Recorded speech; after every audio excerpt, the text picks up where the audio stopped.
Good evening, dear students. Myself Poonam Jays, Assistant Professor Pharmacology. In today's lecture, we will going to discuss about the vertebral column and bones of backbone vertebra. So, vertebral column, also called spine, spinal column और backbone. जो हमारी vertebral column है उसको हम क्या बोलते हैं? Backbone भी बोलते हैं, स्पाइन बोलते हैं एंड स्पाइनल कॉलम बोलते हैं. So basically composed of a series of bones called vertebra. जो हमारी बैकबोन है जिसको हम स्पाइन बोल रहे हैं या फिर स्पाइनल कॉलम बोल रहे हैं, वो बहुत सारी बोन से मिलके बनी होती है जिसको हम बोलते हैं वर्टेब्रा. Singular is vertebra. इसकी अडल्ट में क्या रहती है? जो लेंथ है वो 71 सेंटीमीटर है एंड फीमेल के केस में 61 सेंटीमीटर. अडल्ट मेल में 71, अडल्ट फीमेल के अंदर 61. तो वर्टेब्रल कॉलम को बेसिकली क्या बोलते हैं? Backbone, spine and spinal column. Total number of vertebra during early development is 33. हम बोलते हैं जब हमारा डेवलपमेंट होता है तो टोटल नंबर ऑफ बैकबोन कितनी रहती है? 33. As a child grow, several vertebra in the sacral and coccygeal regions fuse. हमें पता है कि वैसे 33 बोन्स होती है. जैसे जैसे हम फ्यूज मतलब अडल्ट ग्रो करता है, चाइल्ड ग्रो करता है तो विजिबल बोन कितनी हो जाती है हमारी?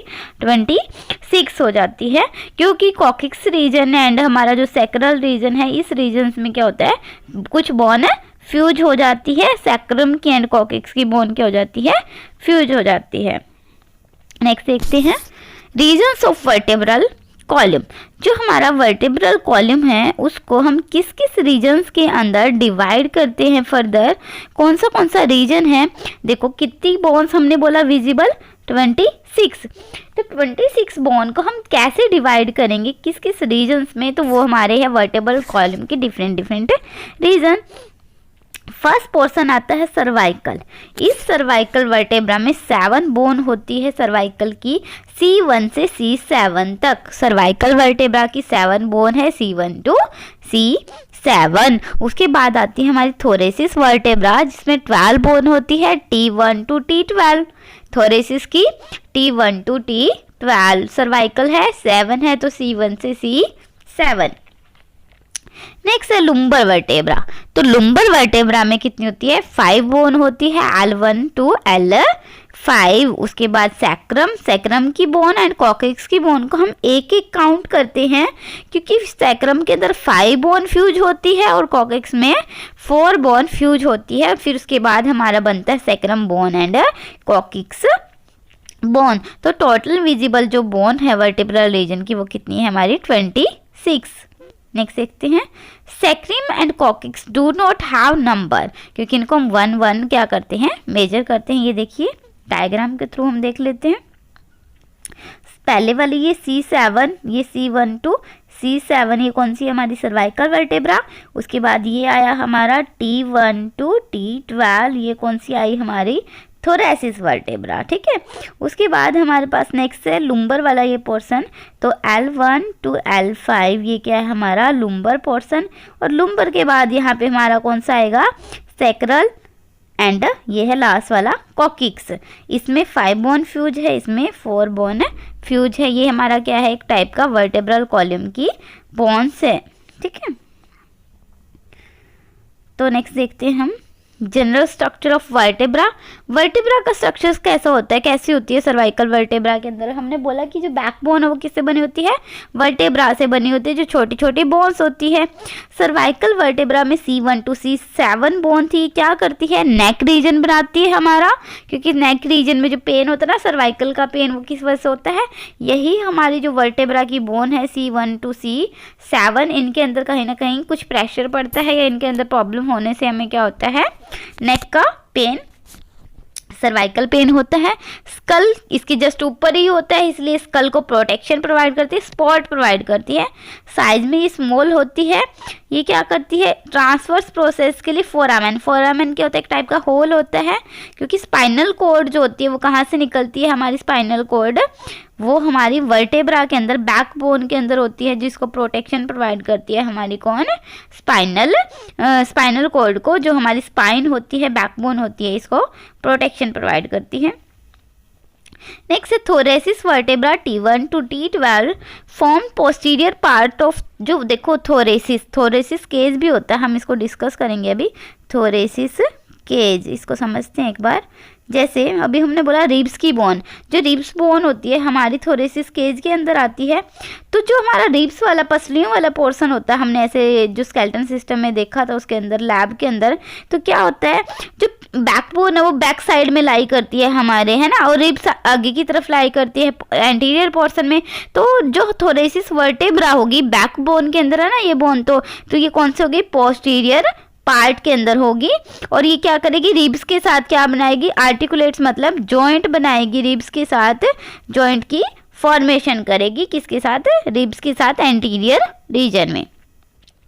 The cervical thoracic lumbar vertebra, cervical thoracic and lumbar vertebra क्या होती है, मूवेबल, ये मूव कर सकती है, cervical thoracic and lumbar. Sacral and coccyx are immovable, ऐसे क्वेश्चन हो सकता है कि जो हमारी बैकबोन है, वर्टेब्रा है, उसकी कौन सी हमारी क्या है, बैकबोन की कौन सी बोन है जो कि हमारी मूवेबल है और इमूवेबल है। नेक्स्ट है between adjacent vertebra from the second cervical vertebra to sacrum और intervertebral disc। intervertebral disc क्या है कि बीच में जो हमारी क्या है वर्टेब्रा है, एक वर्टेब्रा से दूसरी वर्टेब्रा के बीच में क्या है हमारा इंटरवर्टेब्रल डिस्क प्रेजेंट है। देखो ये डायग्राम में हमें दिख रही है, ये हमारी क्या है इंटरवर्टेब्रल डिस्क। नेक्स्ट देख लेते हैं functions of the vertebral column. एक वर्टेब्रल कॉलम के क्या क्या फंक्शंस होंगे, देखो क्या करती है हमारी बैकबोन, सबसे पहले हेड को सपोर्ट प्रोवाइड करती है, हम खड़े हैं किस वजह से, हमारा जो पोस्चर मेंटेन हुआ है वो बैकबोन की वजह से होता है।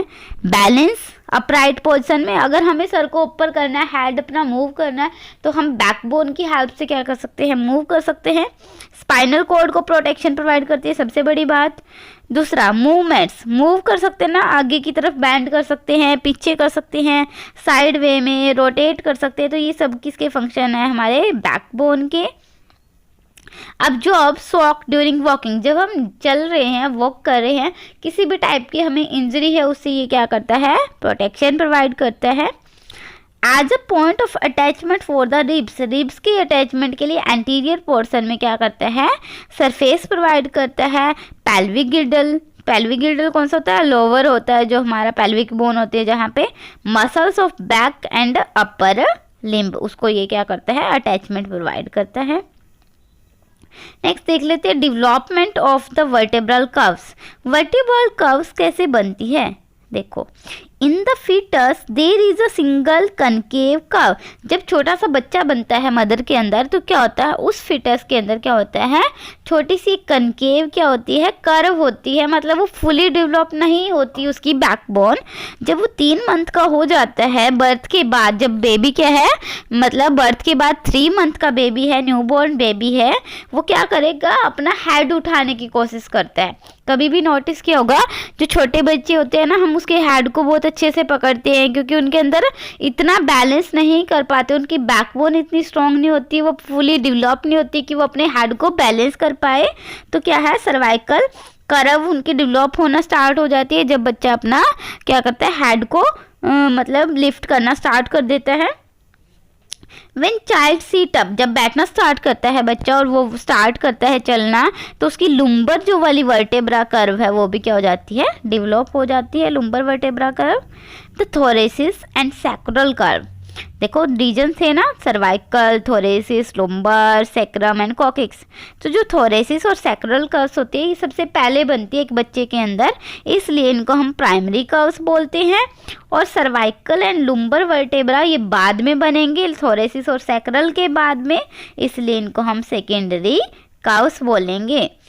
All curve fully developed by age 10। जब बच्चा 10 साल का हो जाएगा तो उसकी बैकबोन प्रॉपर क्या हो जाती है, डेवलप हो जाती है। सेकेंडरी कर्व्स क्या हो जाती है, ओल्ड एज में क्या हो जाती है, लॉस हो जाती है। ठीक है, नेक्स्ट देखते हैं, ये डायग्राम है, देखो ये फिटल का है, इसमें फिटस है, छोटा बेबी है, देखो एक ही कर्व हमें दिख रही है, इसमें कुछ पता नहीं चल रहा कि कोई बैलेंस है। यहाँ पे देखो रीजन्स ऐसे बने हुए हैं, मतलब cervical, thoracic, lumbar, sacral and coccyx, ये रीजन्स इसके क्या हुए हैं, डिवाइड हुए ये 4 कर्व से अडल्ट के अंदर। देखो सी शेप की curve and S shaped curve, ये है हमारी सी शेप की हो सकती है, हमारी स्पाइन एंड एस शेप की हो सकती है। नेक्स्ट है functions of the normal curve. अगर किसी की नॉर्मल कर्व है तो क्या है, उसकी क्या होगा, इंक्रीज स्ट्रेंथ, स्ट्रेंथ इंक्रीज होगी, बैलेंस मेंटेन करेगी अपराइट पोजीशन में। अगर हम चल रहे हैं, फिर रहे हैं, वॉक कर रहे हैं तो उस टाइम पे हमें इंजरी से प्रोटेक्शन प्रोवाइड करेगी, प्रोटेक्ट करता है वर्टेब्रा को फ्रैक्चर से, किसी भी फ्रैक्चर से भी वर्टेब्रा को क्या करेगी, ये प्रोटेक्शन प्रोवाइड करेगी। नेक्स्ट ये था हमारा वर्टेब्रा रीजन। अब हम करते हैं रिब्स को। ठीक है, रिब्स हमारे कितने होते हैं, हमने पढ़ा था क्लास में 12 पेयर ऑफ रिब्स होते हैं हमारी बॉडी के अंदर, हम ये डिस्कस कर चुके हैं, है ना। मीन्स टोटल बोन्स कितनी होगी रिब्स की, 24 बोन। अब क्या है, ribs are curved strips of bone posterior, कहाँ पे ये एग्जिस्ट करते हैं हमारे रिब्स, देखो थोरेसिस वर्टेब्रा, थोरेसिस केज के अंदर है इसलिए थोरेसिस वर्टेब्रा बैक साइड में है, to the anterior edge of sternum, sternum कौन सी होती है, ब्रेस्ट बोन, पीछे से बैकबोन की जो थोरेसिस वर्टेब्रा वो है, और आगे ब्रेस्ट बोन के साथ, स्टर्नम के साथ ये क्या होते हैं, जॉइंट होते हैं। They are ribbon like elastic bony tissue, costal cartilage होता है जो कि एंटीरियर एंड के साथ क्या होता है, जॉइंट होता है। Coastal cartilage and rib together makes the Costa. The large part of thoracic skeleton is created by the ribs and coastal cartilage। ये बोल रहा है जो thoracic skeleton है, thoracic cage है, किससे बना होता है, ribs से and coastal कार्टिलेज से, एंड 12 पेयर ऑफ रिब्स होते हैं, मतलब टोटल 24 बोन्स होती है रिब्स के अंदर। ये देख लेते हैं, रिब्स को फर्दर डिवाइड किया गया 3 पार्ट्स में, कौन से, ट्रू रिब्स है हमारे और फाल्स रिब्स है, सॉरी ट्रू रिब्स है, फाल्स रिब्स है, ये देखो, और फ्लोटिंग रिब्स है। ठीक है, देखो अब देखो थोरेसिस, हमने बोला कि थोरेसिस केज है वो स्केलेटल फ्रेमवर्क प्रोवाइड करेगा किसको, थोरेक्स रीजन को। ठीक है, इसके अंदर मेनली क्या होता है, थोरेसिस वर्टेब्रा पोस्टीरियर साइड में, ribs and costal cartilage anterior side में, एंड स्टर्नम उससे जुड़ी होती है। थोरेसिस केज के अंदर ये 4 पार्ट है जो कि थोरेसिस केज बनाएंगे। It give protection for the internal organ of thoracic cavity, जो भी उसमें लंग्स प्रोवाइड है उनको क्या करता है, ये स्पॉट प्रोवाइड करेगा, प्रोटेक्शन प्रोवाइड करेगा। ठीक है, upper limb, pectoral girdle, it has a significant role play for rising और रिड्यूसिंग द इंट्राथोरेसिस प्रेशर। ये क्या करता है, इंट्राथोरेसिस प्रेशर को कम करता है, मैकेनिज्म ऑफ रेस्पिरेशन इंड्यूस करने के लिए। नेक्स्ट देखते हैं, सबसे पहले है ट्रू रिब्स। क्या है, ट्रू रिब्स। तो ट्रू रिब्स कौन से रिब्स है, फर्स्ट जो सर्वाइकल वर्टेब्रा के हमारे 7 पेयर ऑफ रिब्स है, फर्स्ट 7 पेयर रिब्स के 1 से लेके 7, क्या बोलते हैं हम, टोटल कितने हैं हमारे 24 पेयर है। तो 1 से 7 जो हमारे ये रिब्स के पेयर है वो डायरेक्टली क्या करते हैं, स्टर्नम बोन के साथ अटैच होते हैं बाय देयर कोस्टल कार्टिलेज। देखो एंटीरियर में ये ब्रेस्ट बोन है, स्टर्नम, ये जो 7 पेयर है हमारे यहाँ पे, ये क्या है, डायरेक्टली किससे जुड़े हुए हैं, हमारी स्टर्नम से जुड़े हुए, और ये कौन से है, हमारे ट्रू रिब्स है। नेक्स्ट है हमारे false ribs, 8th 9th and 10th pair of ribs, 8th 9th and 10th pair of ribs, ये क्या है, एंटीरियर में अटैच है एक दूसरे के साथ and to the 7th rib by means of their costal cartilage and small synovial joint.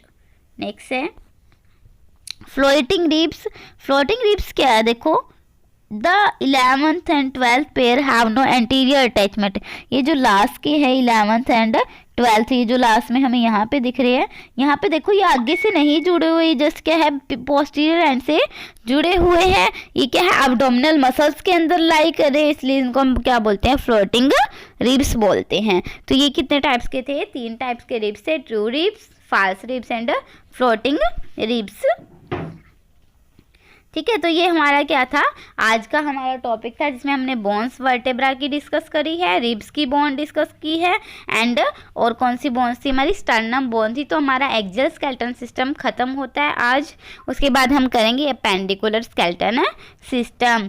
ठीक है, आप मेरे को अगर आपको कोई कन्फ्यूजन तो कमेंट बॉक्स में मैसेज कर सकते हैं, या फिर मुझे इंस्टा पे मैसेज करते हैं, मतलब मैसेज कर सकते हैं। मेरा कुकोजेस के नाम से इंस्टाग्राम अकाउंट और टेलीग्राम अकाउंट भी अपना farmer.gpad, जहाँ पे आपको कोई भी नोट्स चाहिए हो किसी भी टॉपिक के रिगार्डिंग, तो आप वहाँ पे कांटेक्ट कर सकते हैं। तो वहाँ पे मैं आपको नोट्स प्रोवाइड कर दूँगी। Hope so have a great day. Thank you.